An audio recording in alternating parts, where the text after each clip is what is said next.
One very big part of what we try to do at our golf schools is to make golf as much like other sports or other throwing or hitting actions that people have done in their life. Because the motion in golf follows the same athletic movements that we see in other sports.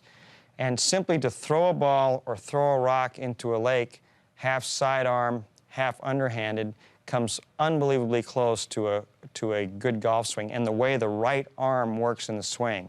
So when you go to throw a rock into a lake, I'll use a golf ball right here, you're first going to you're going to move slightly forward and then go into your back leg without anybody telling you to do this.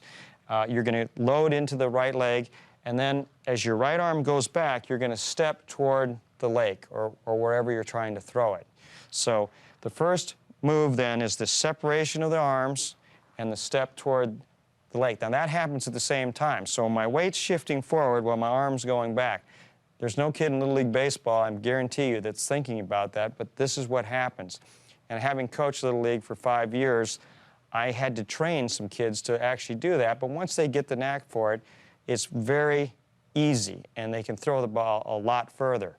So the motion is to step, turn, and throw.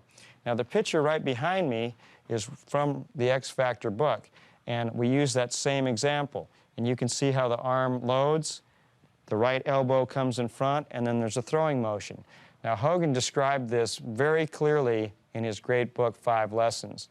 So I want to be very clear about that. It's not something I invented here.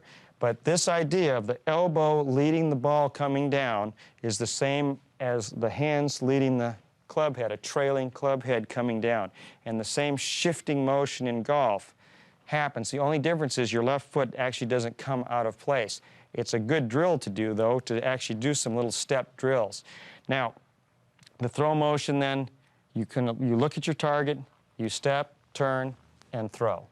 And that's the action you do. And you could throw the ball a long ways like that. If you eliminate the step and just throw or reverse, you can still throw it in the lake. It's just not going to go far into the lake.